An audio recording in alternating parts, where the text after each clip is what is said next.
body. Shivers crawl up my spine. I'm afraid he will hurt me. I'm afraid he'll kill me. The screaming echoes through the room. The pain is unbearable. I can't handle it. No one can save me from this nightmare. I'm trapped. I can't escape. Every day, a piece of me disappears. I feel like I'm dying, but it doesn't matter because I'm already dead.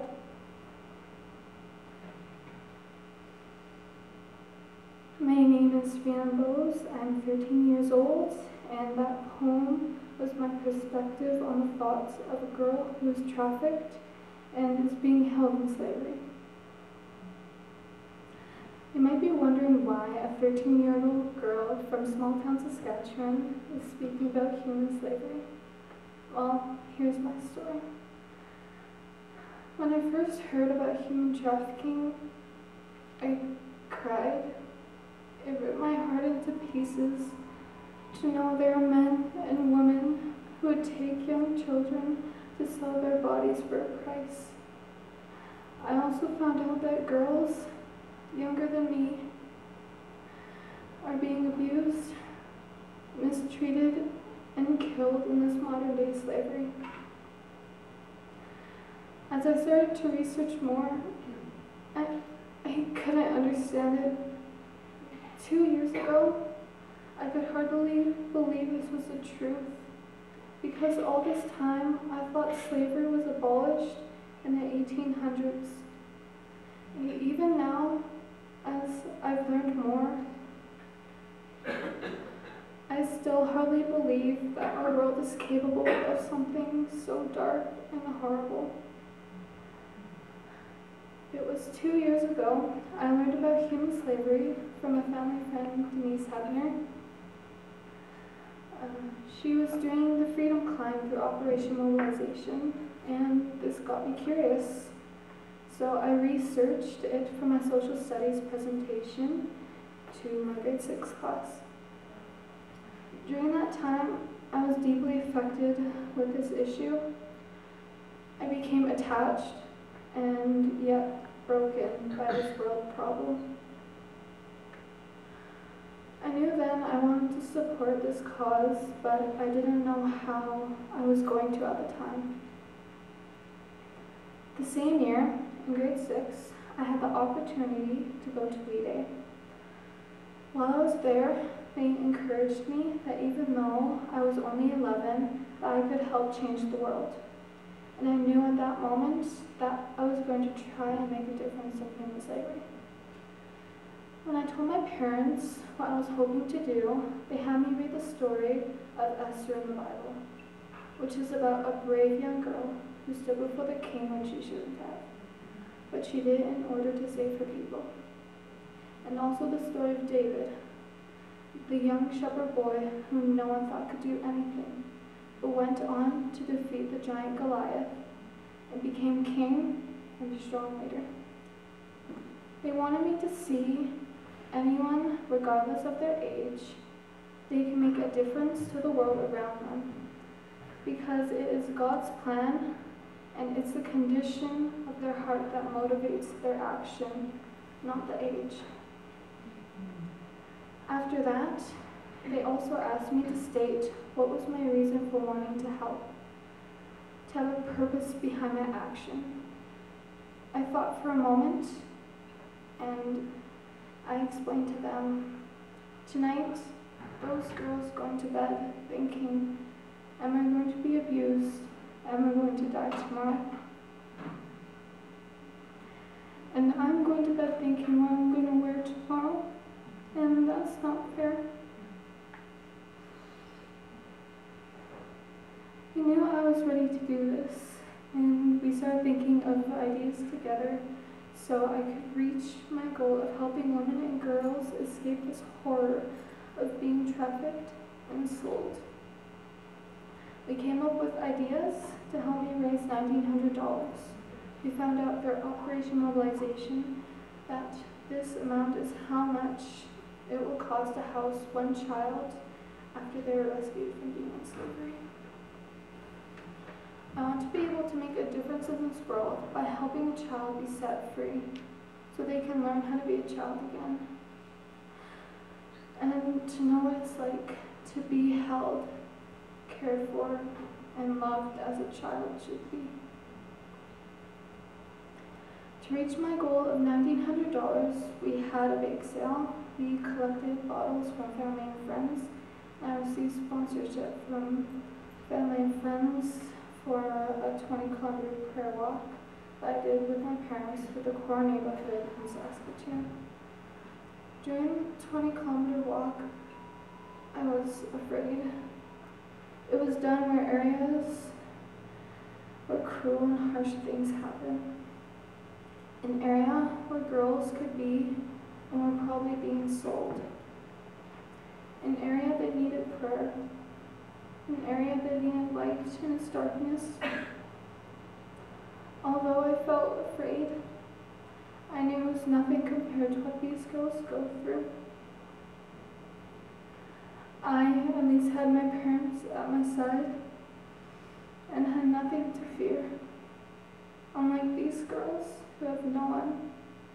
So I continued on walking and prayed for them. That same year, I was also invited to speak at EcoQuest talent show at the basement. And they were so moved by the cause of freeing modern-day slaves, they donated all their door admissions to OM. It was because of faith, support from my parents, our church, and amazing people around me, I reached double my goal, and we were able to send Operation Mobilization $3,800 in 2013, which was enough to help OM house and help heal 2 children. This year has been a crazy year, to say the least. I mean, I started a new school, I danced 3 nights a week, played club volleyball 2 to 3 times a week, threw in competitions and tournaments all spring. And now I'm packing my things as my family and I are setting out on a new adventure to Saudi Arabia for my dad's work, and we're all very excited. But during these past few months, I set my target to $1,900 once again, as I knew how busy we were and how little time we had. My parents and I came up with some great ideas to raise money this year, but due to our busy schedule, could only commit to a few. If you're interested in hearing some of those ideas, my mom has written down our ideas, and they'll be at the back later if you want to hear them or whatever. So,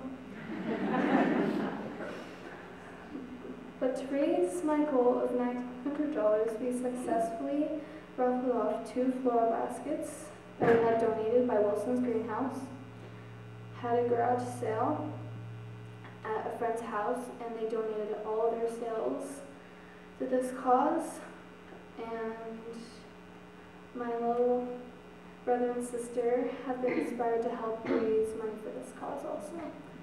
My 6-year-old sister Kiana worked for weeks making bracelets for this garage sale, and my 8-year-old brother Josh, he sold water and candy bags to help out. And it makes me feel so glad to know that they want to help make a difference also. My mom and I also made 6 beach bags that I sold at another bake sale at Lawson Mall. From all these events and donations, I've been able to raise $1,900, which I believe OM will free a child, help heal them, and love them for who they are. I believe no one deserves to be abused or mistreated brutally, or to be sold for a price they are not worth. I believe they are worth more than gold. It is my understanding that every life is priceless, that every life has a purpose and a plan according to God. And my plan includes all this, but I'd also like to share something more personal, something that God has been doing in my life, how He has been healing and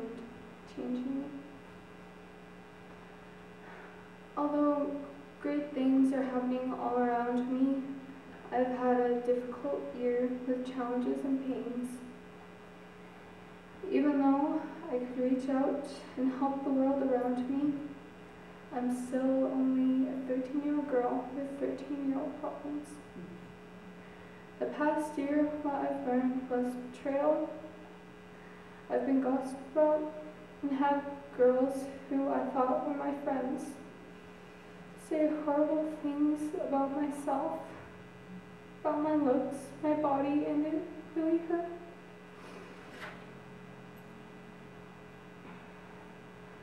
Finally, I couldn't take it no more, so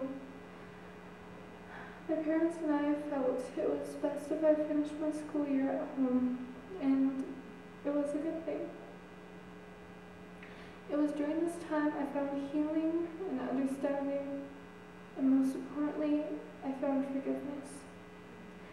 It was said that maybe I'm too sensitive, and my parents prayed with me, and they affirmed that yes, I am sensitive, but that is how God made me, and who are we to argue with His design? They explained if it wasn't for me being sensitive, I wouldn't possess the heart to be compassionate, to desire, to help others in need. So yes, I am too sensitive, and that's a good thing. I came to understand that God sometimes lets things happen so we can grow and learn. He lets us feel broken and hurt so we can turn it around and minister and help others who are hurt and broken. So to this, I give praise to God for His grace and continually growing me up through all my circumstances.